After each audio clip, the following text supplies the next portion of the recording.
The HOA president showed up unannounced with a clipboard and a threat. He said I was violating community rules on land my family had owned for generations.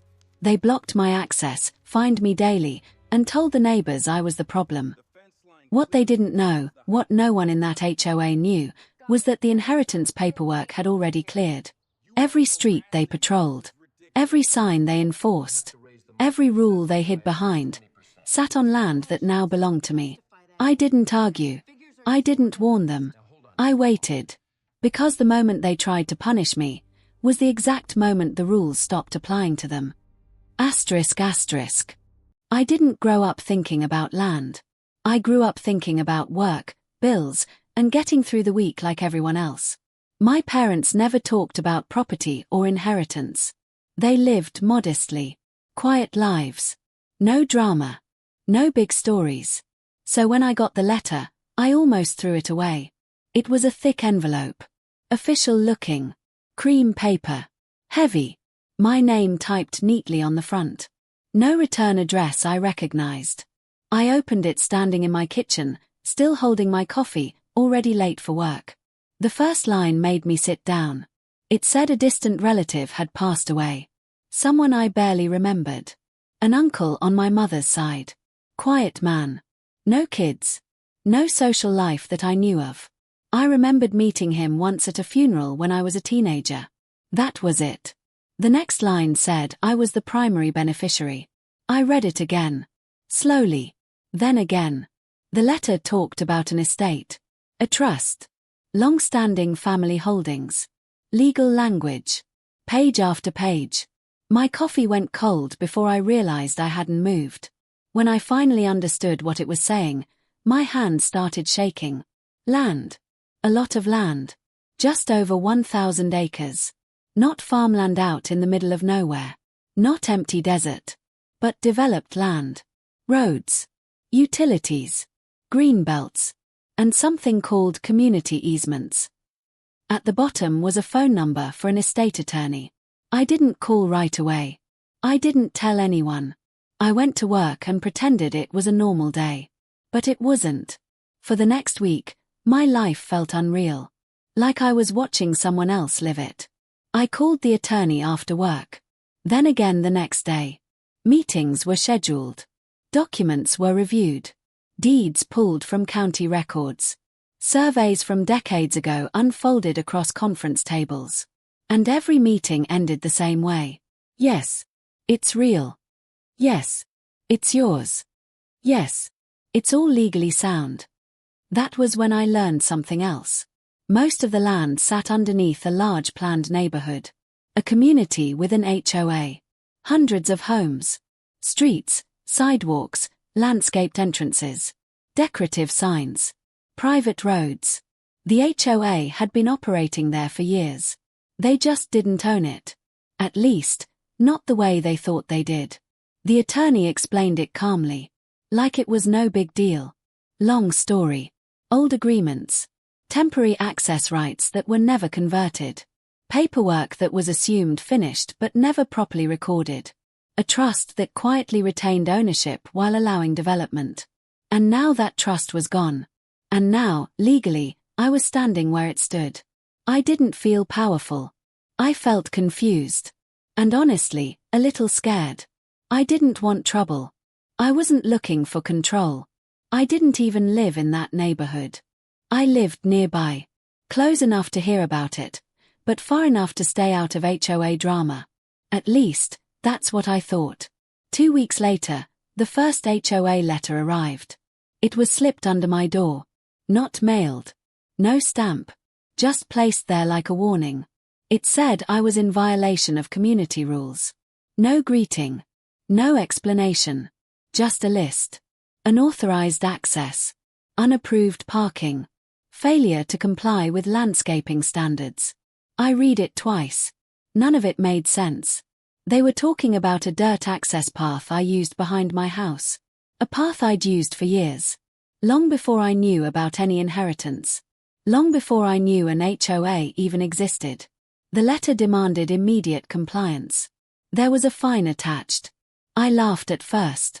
Not because it was funny, but because it felt absurd. I assumed it was a mistake. Wrong address. Wrong person. I ignored it. That was my first mistake. 3 days later, another letter arrived. This one mailed. Certified. More formal. More aggressive. The fine had doubled. It warned of further action. I decided to attend the next HOA meeting. Just to clear it up. I didn't bring a lawyer. I didn't bring paperwork. I figured it would be simple. I walked into a community center room full of folding chairs and tense faces. A long table at the front.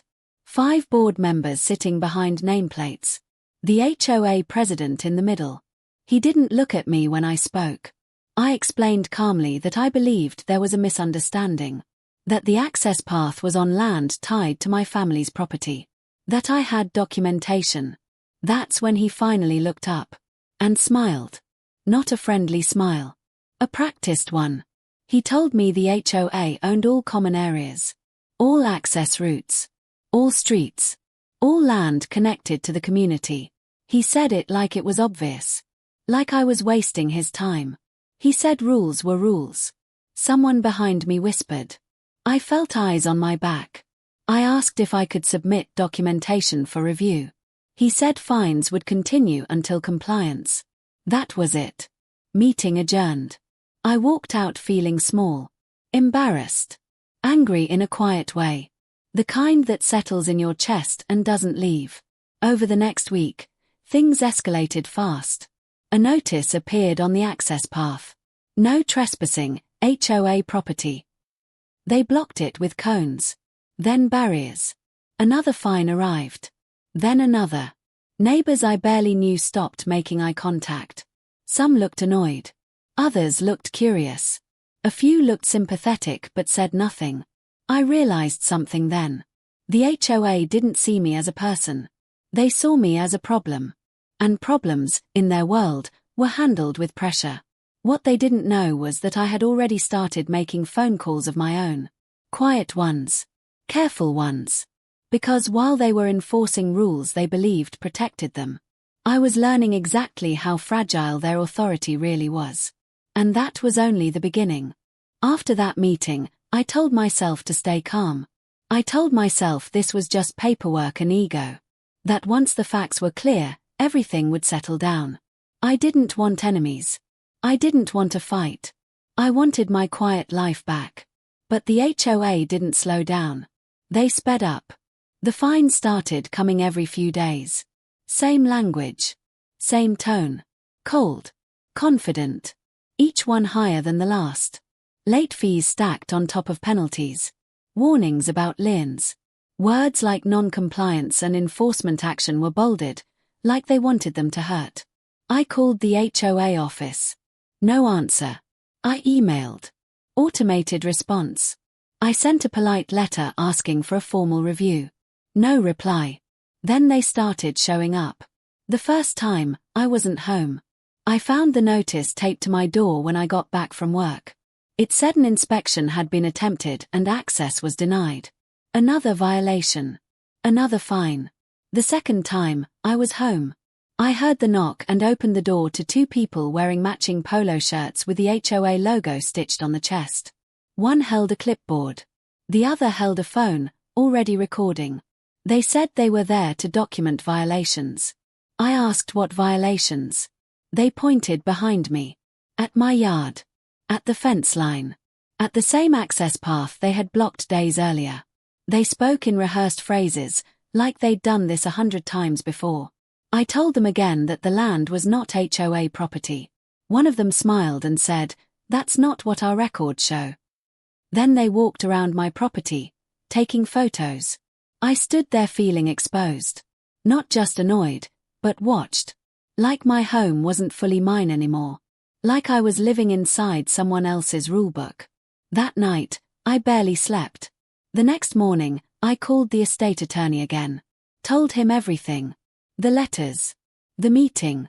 The inspections. He listened quietly. Then he said something that stuck with me. "They're acting confident because they think you'll back down." He explained how HOAs often rely on pressure. On intimidation.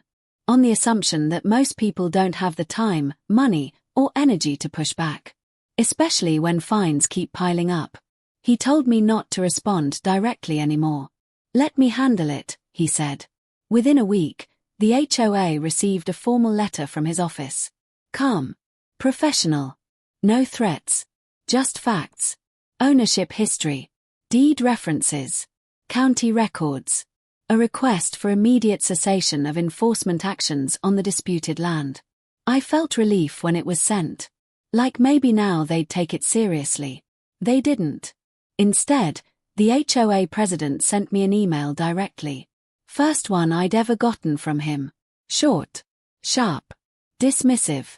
He said their legal team had reviewed the matter and found no merit in my claims. He said enforcement would continue. He suggested I seek proper counsel if I disagreed. I forwarded it to my attorney. His response was immediate. They didn't even check. That was when we started digging deeper. Not just surface records. Not just summaries. But the full history. Every easement agreement. Every development phase. Every amendment that had ever been filed. It took weeks. Boxes of documents. Scanned microfilm. Old county stamps faded with time.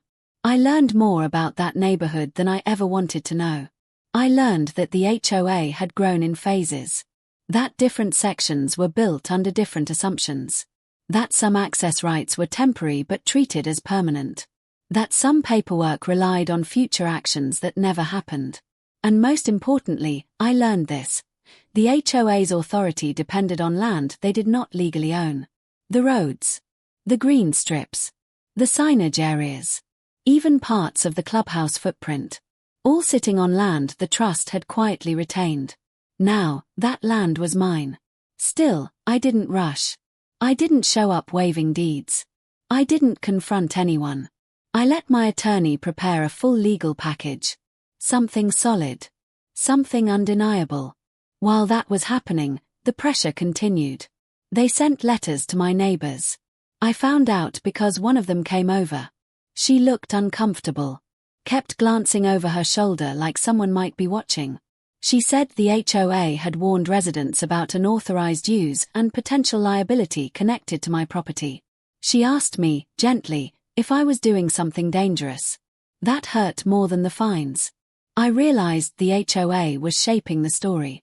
Painting me as a risk. A threat. Someone who didn't respect the community. I wanted to defend myself. To explain. But I also knew that reacting emotionally would only feed their narrative. So I stayed quiet. That silence bothered them. The next escalation came without warning. One afternoon, I came home to find a vehicle parked across the access path. Not cones this time. A full truck with HOA markings. Blocking it completely. A sign leaned against it. Community access restricted. I called the non-emergency line to ask if it was legal. The officer who came out was polite but firm. He said it was a civil matter. That unless there was clear proof of obstruction on private land, he couldn't intervene. That was when it clicked. The HOA wasn't just confident. They were betting I couldn't prove it fast enough. They were daring me to fight. That night, I sat at my kitchen table surrounded by papers. Maps. Highlighted documents. Notes scribbled in the margins. I felt tired. Worn down. Angry in a way that didn't burn hot, but deep. I thought about giving up. About paying the fines just to make it stop. About selling the land and walking away. Then I remembered the attorney's words. They're acting confident because they think you'll back down. I didn't back down. Instead, I authorized the next step. A full, formal notice. Recorded with the county. Served to the HOA board. It clearly stated my ownership. It demanded removal of all obstructions. It warned of legal consequences if enforcement continued. It wasn't aggressive. It was final.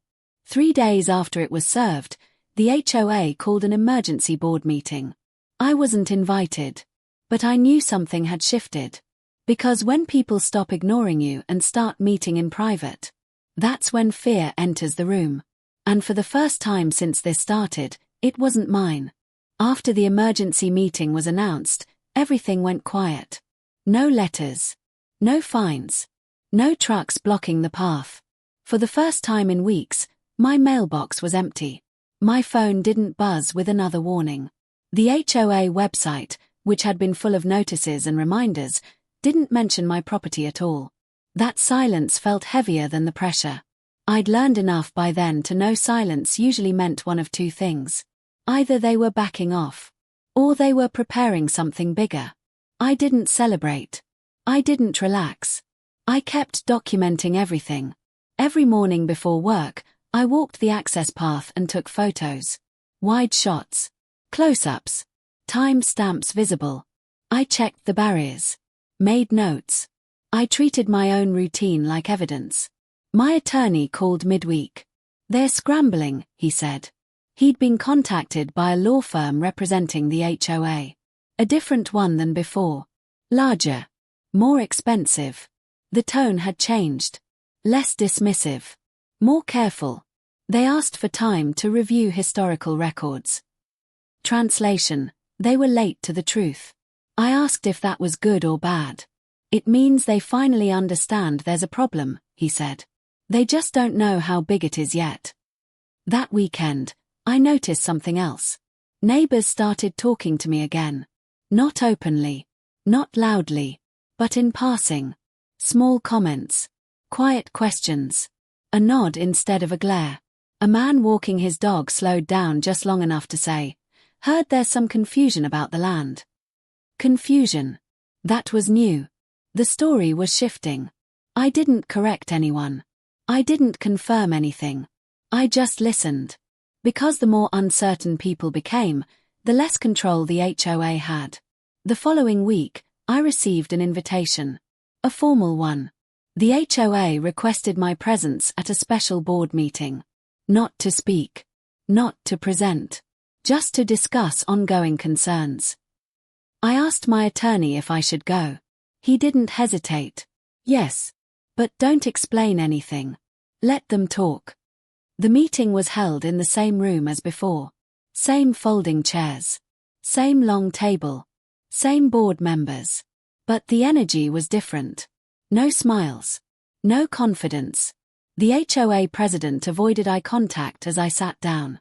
Papers were stacked in front of him. More than last time. He cleared his throat before speaking, like he needed to practice breathing. He started by saying they wanted to resolve things amicably. That word stood out. Then he said they had questions about my claims. Not doubts. Questions. They asked how long my family had owned the land. Asked about surveys. Asked whether I planned to restrict access. I answered simply, "I don't plan to do anything unreasonable." They exchanged looks. Then one of the board members asked the question I'd been waiting for. "Would you be open to granting the HOA continued use of the roads?" I paused. Not for drama. For honesty. I told them I was open to discussing lawful access agreements. With proper terms. With respect. The president nodded quickly. Too quickly. He said they'd like to take a short break. They left the room. I sat alone. I thought about the first meeting. The smile. The fines. The way he'd spoken to me like I was beneath the rules. The way they'd sent people to photograph my home. This wasn't revenge. This was balance. They came back after 10 minutes. The president spoke carefully. He said the HOA had discovered discrepancies in their records. He said some land ownership assumptions might have been incorrect. He said they wanted to avoid conflict. He did not apologize. But he didn't threaten me either. He suggested forming a joint committee to review access and usage rights. My attorney leaned forward. "We'll review any proposal in writing," he said. "Until then, all enforcement actions must stop." The president agreed. That night, I felt something I hadn't felt in weeks. Control. Not over them. Over myself. The next few days brought subtle changes. The no trespassing signs disappeared. The cones were gone. The truck never came back. I walked the access path freely again. No one stopped me. No one photographed me. But behind the scenes, Things were unraveling. My attorney shared updates as they came in. The HOA's new legal team had confirmed the core issue. The land beneath key infrastructure wasn't deeded to the association. Easements existed, but they were limited. Conditional. Never expanded as development grew. Fixing it wouldn't be simple. It would require my consent. The board was divided. Some wanted to settle quietly. Some wanted to fight. Some blamed past leadership. Others blamed me. I didn't take it personally. When power shifts, people look for someone to blame. Then came the first real concession. The HOA sent a written notice withdrawing all fines. Not pausing. Not reviewing. Withdrawing. They credited my account. It was the first official acknowledgement that they'd gone too far. Still, they hadn't faced the full reality. They were focused on my access path. On signage. On small things. They hadn't yet asked the bigger question. What happens when someone owns the ground beneath your authority? That question came sooner than they expected. A resident requested clarification about street maintenance funding. Another asked about insurance coverage for the roads. Someone else questioned whether the HOA even had the right to issue parking violations. The board couldn't answer. Because answering meant admitting the truth. And the truth was spreading faster than they could contain it. I didn't leak anything. I didn't post online. I didn't talk to the press. I just let uncertainty do its work. By the end of the month, the HOA requested another meeting. This time, they asked my attorney to attend alone. They didn't want me there. That told me everything.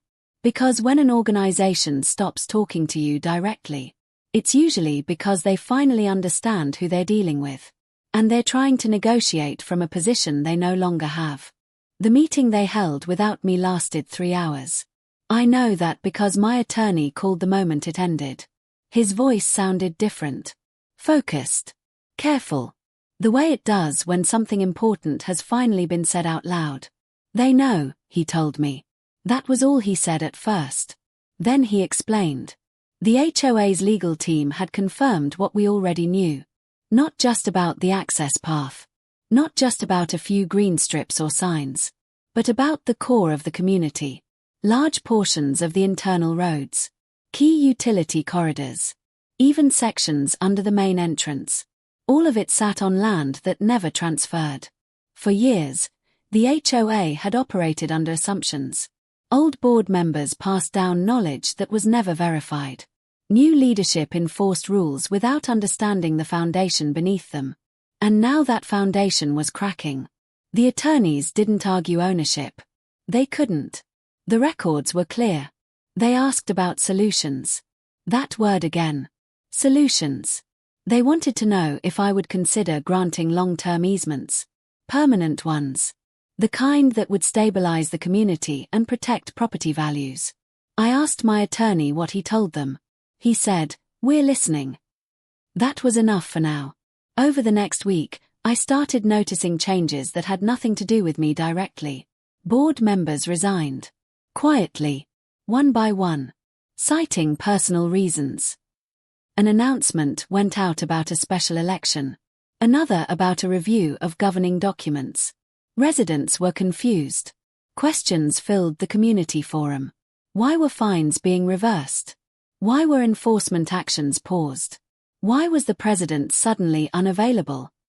The HOA issued vague statements about administrative restructuring. No one mentioned land ownership. But fear has a way of slipping through even the most carefully written announcements. People talk. A neighbor I barely knew knocked on my door one evening. He apologized for believing the HOA narrative. Said he'd heard rumors. Asked if I was planning to shut down roads or block access. I told him the truth. I just want things to be fair. He nodded. Relief washed over his face. That's when I realized something important. This wasn't just about the HOA board. It was about the people who lived there. Families. Kids. People who just wanted stability. They didn't deserve chaos because of someone else's arrogance. That understanding shaped my next decisions. The HOA finally sent a formal proposal. It was thick. Detailed. Carefully worded. They offered compensation. Annual payments. Maintenance responsibilities. A long-term easement agreement covering roads and common areas. On paper, it looked reasonable. But there was a problem. They wanted it to apply retroactively. They wanted protection from liability for past enforcement. They wanted forgiveness without accountability. I said no. Not angrily. Not publicly. Just no. My attorney sent a response explaining why. Calm. Firm. Clear. If they wanted cooperation, it would be forward-looking only. And leadership accountability mattered. That response changed everything. Because now the issue wasn't just land. It was governance. Internal emails started leaking. Not to me directly. To residents. Screenshots of arguments. Blame shifting. Accusations between board members about who should have known. Trust eroded. The president finally stepped down. No announcement. No farewell message. Just gone. An interim board took over. Younger. Less aggressive. More cautious. They reached out again. This time, they asked to meet with me directly. I agreed. We met in a small conference room. Neutral ground. No podiums. No audience. They apologized. Not perfectly. Not poetically. But sincerely enough. They admitted mistakes. Admitted overreach. Admitted they had relied on fear instead of facts. They asked what I wanted. I thought about it carefully before answering. I told them I wanted 3 things. First, a public acknowledgement that enforcement actions had been wrong. Second, revised bylaws limiting future overreach. Third, a fair easement agreement that respected my ownership and protected residents. They took notes. Asked clarifying questions. Didn't argue. That meeting ended with handshakes. Not victory. Resolution. But not everyone was happy. A group of residents formed an opposition committee. They accused the board of weakness. Of selling out. Of letting an outsider control their neighborhood. They demanded a vote. The issue went public. Local blogs picked it up. Not national news. Just community-level coverage. Enough to put pressure on everyone involved. I was portrayed in different ways depending on who you asked. A bully. A hero. A greedy landowner. A reluctant protector.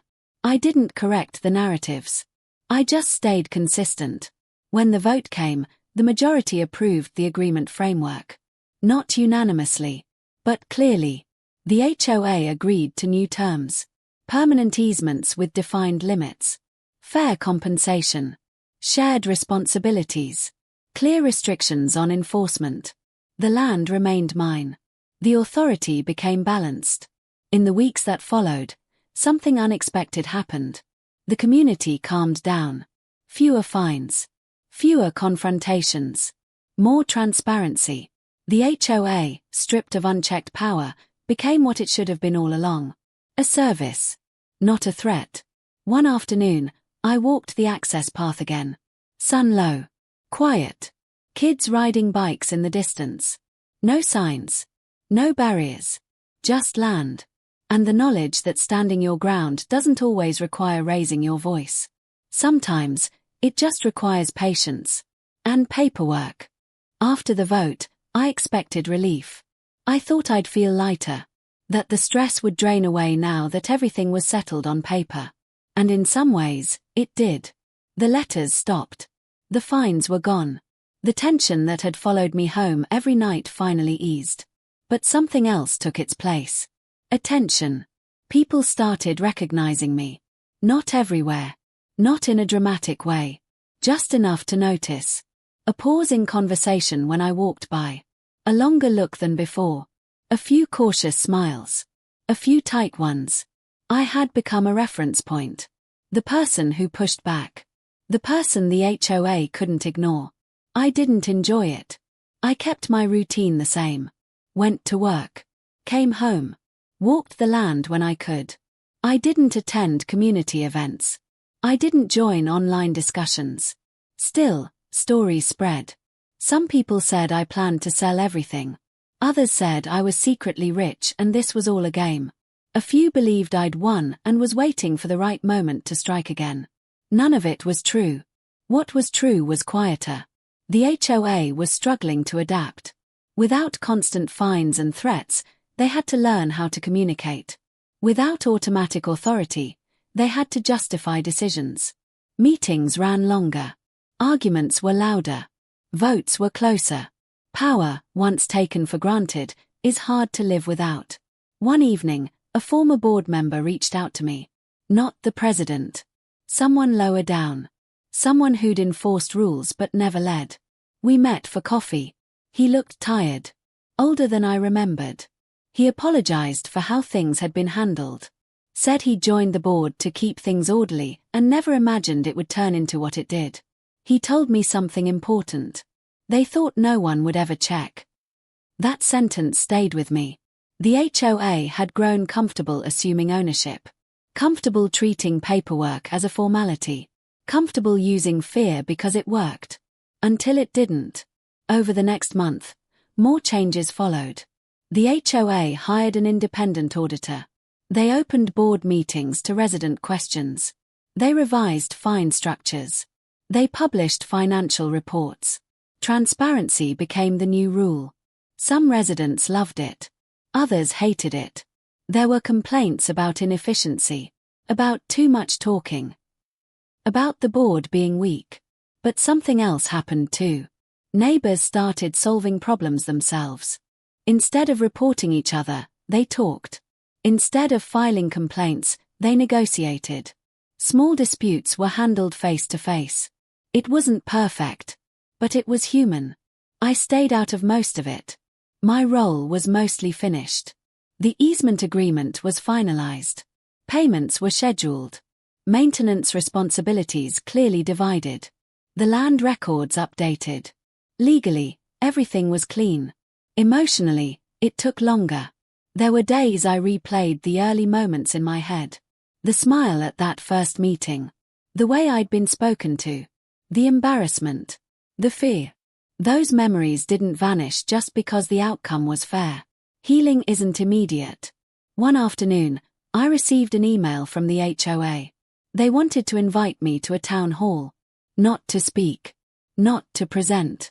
Just to be there. I almost declined. Then I decided to go. The room was full. More than I expected. Families. Retirees. Young couples. People who had lived there for years. The interim president spoke first. He explained the changes. Acknowledged past mistakes. Outlined the future. Then he did something I didn't expect. He thanked me. Not by name. Not directly. But clearly. He said the community had learned an important lesson about authority, accountability, and assumptions. I felt uncomfortable. But I also felt something else. Closure. After the meeting, a woman approached me. She said her husband had been fined unfairly years ago and never fought it because he didn't think he could win. She said, "I'm glad someone finally did." I didn't know what to say. That night, I walked the land again. Same path. Same quiet. The streetlights flickered on as the sun faded. I thought about how easily this could have gone differently. If I'd paid the fines. If I'd backed down. If I'd believed I was powerless. The HOA didn't collapse. The community didn't fall apart. It adjusted. And so did I. I realized something important.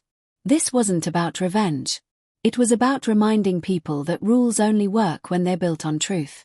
And that sometimes, the quietest person in the room holds the strongest position. Not because they want power. But because they're willing to check the foundation when no one else will. Weeks turned into months, and life began to normalize. The fines and letters had stopped completely. The access path was open and clear. The truck that had once blocked it never returned. Even the neighbors who had avoided me seemed calmer. Some would nod as I passed. A few offered brief greetings. The tension that had hung over the community was fading, like mist lifting after dawn. I still walked the property daily. Not because I needed to assert ownership, but because it had become a part of my life. It grounded me. There was peace in knowing the boundaries. Peace in seeing the path I had once feared blocked now unobstructed. Peace in realizing that patience and facts, not anger, had carried me through. The HOA continued its restructuring. New bylaws were ratified. Leadership positions were filled with people willing to listen, rather than control. They established clearer protocols for disputes, fines, and enforcement. They began to operate more like a service, less like a tribunal. The difference was subtle at first, but noticeable. One evening, I received a call from the interim board president. "We want to meet with you," he said. His tone was cautious, respectful, even tentative. I agreed, and we met at a small coffee shop. Not at the community center, not in a conference room, just a quiet table in the corner. He didn't bring staff. No lawyers. Just him, a notebook, and an honest tone. "I wanted to personally thank you," he said. "Things were handled poorly in the past. It shouldn't have taken someone like you to remind us of the truth." I nodded. I just wanted fairness. And for everyone to understand the facts. He smiled, the first genuine smile I had seen from a board member since this began. "We learned a lot," he admitted. "About assumptions, authority, and responsibility." It struck me then how much this entire ordeal had changed them. The old board had been confident because no one questioned them. Now, without blind obedience, they were forced to listen, to verify, to engage honestly. That shift wasn't easy, but it was necessary. Around that same time, I started noticing subtle changes in the community's culture. Disputes were handled directly. People checked facts before escalating complaints. Requests for information replaced threats. Residents seemed less anxious. The HOA no longer loomed as an omnipresent force. They were present, yes, but accountable, visible, and balanced. I didn't have to intervene. My role had become passive, almost observational. The property was mine. The easement agreements ensured access for residents. Fairness had been restored. Yet, the most important changes weren't legal, they were cultural. The community had learned something powerful. Authority is fragile. Rules are meaningful only when grounded in truth. Leadership is respected when it listens, not when it bullies. I reflected on my own growth during this period. I had learned patience, strategic thinking, emotional control, how to stand firm without resorting to anger or revenge, how to assess situations, gather facts, and allow the natural course of justice to unfold. There was satisfaction in knowing the HOA hadn't collapsed. The neighborhood hadn't fractured. Families could continue living their lives with clarity, trust, and transparency. I still occasionally checked in with my attorney. He reminded me to maintain records, to monitor the easements, and to stay aware of any future changes. But even those interactions were calm, procedural. No drama. No conflict. Just preparedness. Walking along the access path one late afternoon, I noticed children riding bicycles and laughing. Their voices echoed softly across the streets. I remembered when the same path had been blocked. When cones and trucks had made it a forbidden zone.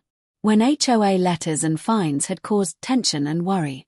Now, the space felt open. Free. Alive. I realized then that what had seemed like a personal battle was bigger than me. It wasn't about proving power. It was about restoring balance. About correcting assumptions and setting boundaries that would protect everyone involved.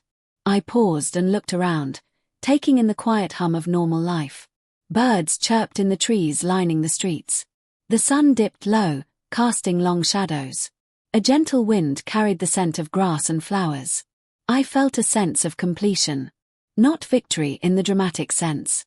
Not revenge. Just resolution.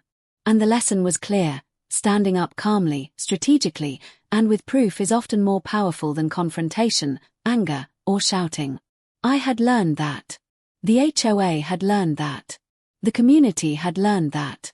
And as I walked back to my house, I knew that the quietest victories often have the most lasting impact. By the time winter approached, the community had adjusted fully to the new reality. Streets were maintained, rules were enforced fairly, and the access path I had defended remained open without interference. The air of tension that had hung over the neighborhood for months had lifted, replaced with a cautious but growing sense of trust. I spent those months observing quietly, letting life continue without interference. I didn't need to make announcements, nor did I need to assert my authority. I had already done the hard work, proving ownership, enforcing rights, and insisting on fairness. Now, I watched how a community reacted when power was balanced with transparency. One morning, I walked along the access path and noticed a small group of residents tending to a common garden strip near one of the streets. They worked together quietly, planting flowers and trimming hedges. Smiles were exchanged. Conversation flowed naturally. No one asked for permission, no fines were threatened, and no oversight dominated their actions. I realized something important. When fear and assumption are removed, people step up on their own. It was then that I fully understood the real lesson of the ordeal. Authority without accountability is fragile. Fear can hold temporary control, but respect is earned only through fairness. Rules are meaningful only when based on facts, not assumptions. I also reflected on my own role. At first, I had been reactive, confused, overwhelmed, angry, and sometimes intimidated. But over time, patience and preparation had shifted the balance. I had learned to let facts speak, to document meticulously, and to act through the proper channels. I had learned the power of calm persistence. Neighbors began approaching me more frequently. Not to complain, not to ask for favors, but to seek advice. They wanted guidance on minor property questions or clarity on the new HOA processes. Some spoke softly about their past experiences, expressing relief that someone had finally corrected the mismanagement. I listened, offered practical answers, and then stepped back. This was not about me ruling them, it was about supporting a system that now worked. The HOA, for its part, was changing in ways that were subtle but profound. Board meetings were no longer tense confrontations. Members were polite, measured, and more willing to listen. Decisions were made collectively, documented thoroughly, and shared openly with residents. The culture shifted from one of intimidation to one of service. For the first time, residents felt included, heard, and respected. Yet, despite all the progress, I occasionally felt a lingering tension inside me. Not anger, not bitterness, but the memory of the early days, the letters, the fines, the trucks blocking my access, the dismissive smile of the president. Those memories were a reminder of how fragile fairness can be, and how quickly assumptions of power can take hold. I realized this wasn't just a neighborhood story. It was a personal lesson in human behavior. Power, when unverified, leads to complacency. Authority, when unchecked, breeds conflict. And patience, when guided by facts and determination, can restore balance without unnecessary confrontation. One afternoon, while reviewing the finalized easement agreements, I noticed how thorough the documents had become. Every detail accounted for. Boundaries clearly marked. Responsibilities and limitations outlined. Legal clarity ensured that future boards would have no room to misuse authority. The work that had once felt overwhelming was now a permanent safeguard. Looking around at the quiet streets and well-maintained paths, I felt a sense of satisfaction. Not a triumphant gloating, but a deep, grounded understanding that standing firm, calmly and strategically, can prevent abuse and promote fairness.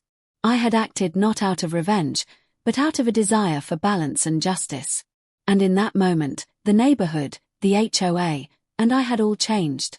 The past tensions had faded, replaced with structure, respect, and mutual understanding. I realized finally that the true victory wasn't just the legal acknowledgement of my property, it was the cultural shift. The lessons learned by residents and board members alike.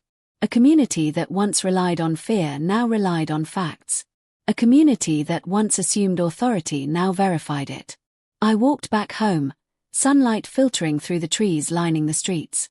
Children played freely on the sidewalks. Residents chatted without caution. The quiet harmony felt almost tangible, a stark contrast to the fear and intimidation that had dominated the previous months. I had inherited more than land. I had inherited an understanding of human nature, of patience, of justice, and of the power of calm persistence. And in the quiet, I knew this lesson would last far longer than any fine, any dispute, or any fleeting sense of control. Winter gave way to spring, and with it came the final steps toward solidifying the community's future. By now, the HOA had formally acknowledged the errors in their enforcement. The board had accepted that certain lands and easements had been mismanaged, and residents were slowly adjusting to a system based on transparency rather than fear. But there was still one final piece to resolve: the long-term easement agreements. I scheduled a meeting with the interim board and my attorney. Unlike previous confrontations, this one was calm, almost procedural. We sat around a large table in a quiet office. Paperwork was neatly stacked, pens ready. No cameras, no crowds, no speeches. The discussion began with a review of the easements. We went line by line. Boundaries were clarified. Responsibilities were outlined. Maintenance schedules agreed upon. Liability coverage was defined. Every potential conflict addressed before it could arise. The board asked questions, not to challenge me, but to understand. To learn. They had finally realized the importance of accuracy over assumption. It was a change from the arrogance of the early days, when every question had been deflected or dismissed. One member, younger and more cautious than the original president, leaned forward and said, "We want to make sure this never happens again. How can we prevent misunderstandings in the future?" I replied simply, "Document. Communicate. Verify. Rules are only meaningful if everyone understands them and they are based on facts, not assumptions." He nodded, taking notes. Others murmured agreement. No one argued. No one tried to twist the discussion in their favor. For the first time, the HOA operated like a team focused on fairness, not control. Once the easements were finalized, signed, and notarized, my attorney sent copies to the county records office and the board. This ensured that all future boards would have legally binding, clear documentation. There would be no more assumptions, no more gray areas. The foundation of the neighborhood was secure. After the meeting, the interim president thanked me personally. "Your patience and clarity made this possible," he said. "We could have handled this much worse, but you guided us to the right outcome." I smiled, not out of pride, but relief. The conflict that had consumed months of my life was finally reaching closure. In the days that followed, minor tensions lingered. Some residents still debated the decisions, some questioned the fairness, and a few old board members criticized the changes. But those voices were fading. The majority of the community had embraced the new transparency. I walked the streets one afternoon, notebook in hand, jotting down minor maintenance notes and observations. A neighbor waved. Children rode bikes. Dogs barked in yards. Life went on, but differently. A new rhythm had settled in, one where the HOA was present but accountable, where rules were enforced but fair, and where residents felt included rather than intimidated. That evening, I reflected on the journey. The fight hadn't been about vengeance. It hadn't been about asserting dominance. It had been about restoring balance, correcting errors, and setting a precedent. And that work had created something lasting, not just for me, but for everyone in the community. I realized that ownership is more than legal deeds. True ownership comes with responsibility. Power is only meaningful when exercised with fairness. And patience, calm strategy, and truth can overcome even the most entrenched authority. By the time the sun set, painting the streets in golden light, I felt a quiet satisfaction. The land, once the source of stress and conflict, now symbolized clarity, fairness, and a restored sense of community. The battle was over. The lessons were learned. And for the first time in months, I walked home without fear, without tension, without the weight of conflict pressing on my shoulders. The HOA had changed. The community had changed. And I had changed too. By summer, the neighborhood had fully settled into its new reality. The streets were well maintained, the common areas cared for, and the access path I had fought for remained open and unobstructed. The tension that had once gripped every interaction with the HOA had vanished, replaced by a calm sense of order and fairness. Residents were adjusting. Families who had previously whispered complaints behind closed doors now felt safe asking questions openly. The HOA, meanwhile, had adopted a new culture, one of transparency, accountability, and communication. Meetings were held regularly, with clear agendas and minutes shared afterward. Decisions were no longer made behind closed doors or based on assumptions. Every action was documented, verified, and communicated. I still walked the property almost daily, not because I needed to assert my presence, but because it had become a sanctuary for reflection. The path, once a symbol of conflict, now felt like a bridge between residents, leadership, and fairness. I often saw children riding bicycles, neighbors chatting casually, and even a few board members interacting without tension. Life had returned, but it was stronger and more balanced than before. One evening, as I was walking along the streets, a neighbor approached me. She was older, with silver hair and gentle eyes. "I just wanted to thank you," she said, "for what you did. For standing up and keeping things fair. Our family feels safe again." I nodded, unsure how to respond. "It's more than just land," she continued. "It's the way the community feels now. We've learned something important because of you." Her words struck me. I realized then that the battle had never been about property alone. It had been about fairness, accountability, and the courage to correct mistakes. The HOA, under new leadership, began implementing workshops and community forums to educate residents on bylaws, easements, and property rights. They invited local experts to speak, ensuring that knowledge replaced assumption. The culture shifted completely, from fear and intimidation to inclusion and understanding. Even former skeptics began to participate. Some still questioned my motives quietly, but most recognized the fairness in the outcome. Rumors faded. Complaints decreased. Confidence grew. The neighborhood operated with a newfound sense of cohesion. I often reflected on the months of tension. The letters, fines, and confrontations had seemed overwhelming at the time, almost unbearable. But in retrospect, they had revealed the cracks in the system and allowed those cracks to be fixed. The HOA president who had once smiled dismissively during my first meeting had long since resigned. Other board members had been replaced or had stepped down. What remained was a group committed to transparency and fairness, guided by lessons learned the hard way. I realized that sometimes, conflicts like this are necessary. They expose hidden flaws, force introspection, and ultimately create stronger systems. The ordeal had strengthened the community, restored trust, and ensured that future residents would benefit from clarity and fairness.